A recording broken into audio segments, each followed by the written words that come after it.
The Lenni Lenape. The history of their tribe in its homeland goes back over 10,000 years.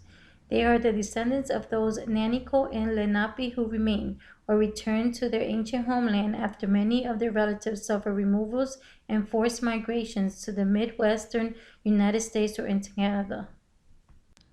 Lenape ancestors were those who inhabited New Jersey, Delaware, southern New York, and eastern Pennsylvania at the time the Europeans came.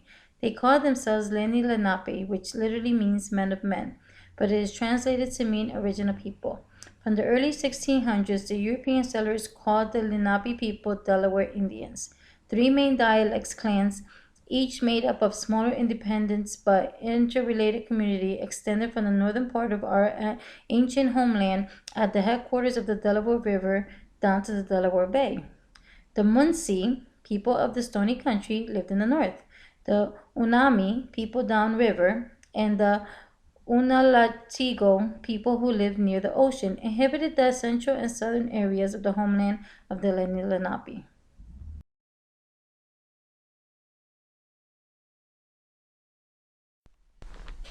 This is an American native hunter's buckskin frock coat made by the Lenape Delaware tribe from Oklahoma Territory, 1835. The materials are deer hide, buckskin, glass, beads, and threads. They wore deerskin moccasins. The Lenapes were known for American Indian beadwork.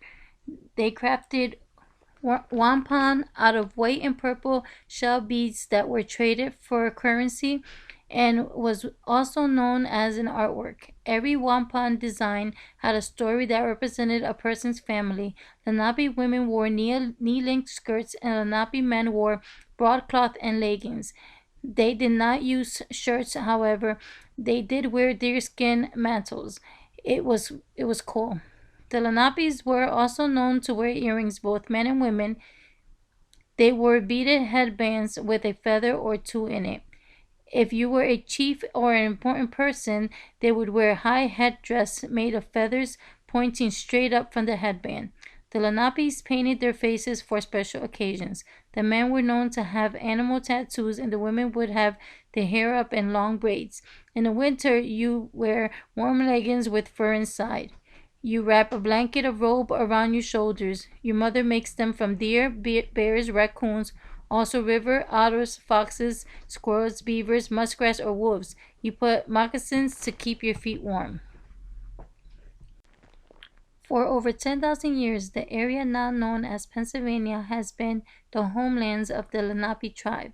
The early recorded history of Pennsylvania is deeply rooted in the relationship between the Lenapes and the Europeans who settled here.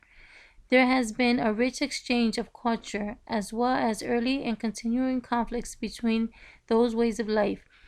As with all triumphs and tragedies, it continues to require thoughtful reflection. The Lenape people have survived displacement and upheaval.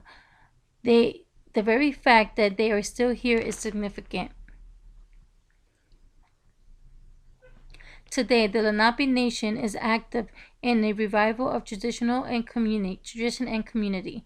For decades, the Lenapes have been teaching in the public and private school systems and continue today to offer a very unique and insightful view on the culture and history of Pennsylvania to all age groups. The Lenape Nation encourages partnerships among people and organizations in the Commonwealth in order to foster culture, historical, and environmental education and preservations, and in many cases, a re-education. Today, Lenape Nations enjoys a formal partnership with over 17 organizations who are committed supporters of the tribe.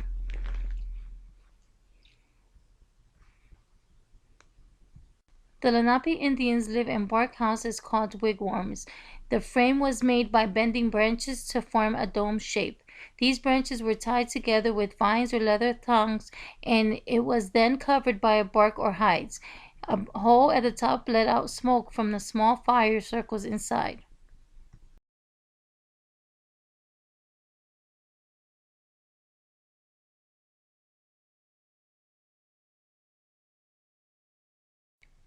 Welset is a 12-year-old girl like almost any other you might know, except she is a member of an important yet relatively small historically important group of people in America. Wellsit shares an exciting Saturday with the readers by telling them about the activities she looks forward to at the anxiously anticipated annual Lenape powwow. Wellsit's mother is a vendor at the yearly event, and she takes great pride in helping her mother to present her goods at their booth. Wellsit's more than anything looks forward to the butterfly dance, which she knows she will see at the powwow.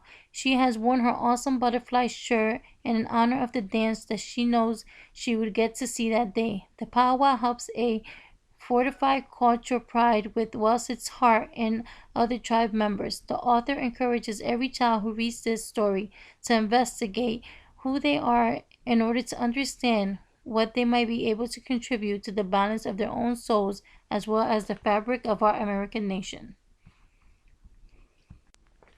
This story is about 10-year-old walking turtle of the Lenni Lenape tribe. He lives with his family in a small village alongside the Passaic River in what will become northern New Jersey.